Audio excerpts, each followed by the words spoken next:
আমাদের আবারও দুর্ভাগ্য নেমে আসে 2001 থেকে 2008 পর্যন্ত। তখন আমরা সরকারি ছিলাম না। 2001 যে সরকার এসেছিল, বিএনপি জামাত জোট, তারা আমার কমিউনিটি ক্লিনিক সব বন্ধ করে দেয়। আমাদের দেশের মানুষ যে প্রাথমিক স্বাস্থ্য সেবাটা পাবে সে সুযোগটা বন্ধ হয়ে যায়। এর ফলে আমাদের জনসংখ্যা উন্নয়ন ও সুষ্ঠু ব্যবস্থাপনায় একটা স্থবিরতা নেমে আসে। 2009 সালে জনগণের বিপুল ভোটে নির্বাচিত হয়ে পুনরায় আমরা সরকারে আসি এবং দায়িত্ব পাওয়ার পরপরই আমরা আইসিপিডি প্রোগ্রাম অব অ্যাকশনের 15টি মূল নীতি বাস্তবায়নে জাতীয় জনসংখ্যা নীতি 2012 প্রণয়ন করি।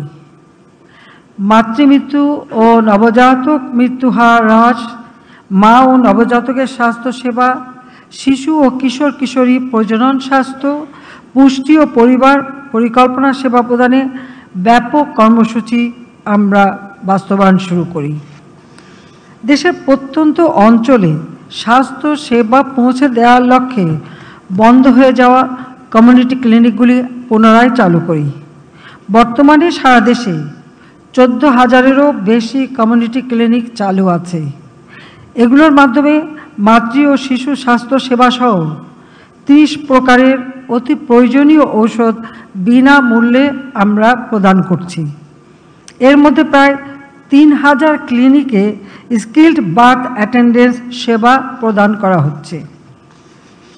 এছাড়াও পরিবার পরিকল্পনা অধিদপ্তর অধীনে 3,290টি ইউনিয়ন স্বাস্থ্য ও পরিবার কল্যাণ কেন্দ্র বা পরিবার পরিকল্পনা ক্লিনিক হতে মা, শিশু ও বয়ঃসন্ধিকালীন স্বাস্থ্য ও পরিবার পরিকল্পনা সেবা প্রদান করা হচ্ছে।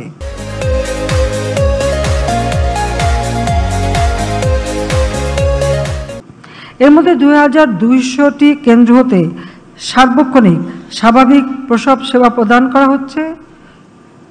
প্রসূতি সেবা প্রদানের জন্য এসব কেন্দ্রে 4 জন করে ধাত্রী নিয়োগের পরিকল্পনাও গ্রহণ করা হয়েছে। তাদের বিশেষ ট্রেনিংয়ের ব্যবস্থা আমরা নিয়েছি। 2010 সালে জাতিসংঘ সদর দপ্তরে আয়োজিত এক অনুষ্ঠানে আমি 30,000 ধাত্রী নিয়োগের অঙ্গীকার করেছিলাম। এর ধারাবাহিকতায় প্রায় 20,000 ধাত্রী ইতিমধ্যে আমরা নিয়োগ দিতে সক্ষম হয়েছি। বাকিও আমরা পর্যায়ক্রমিকভাবে দিয়ে দেব।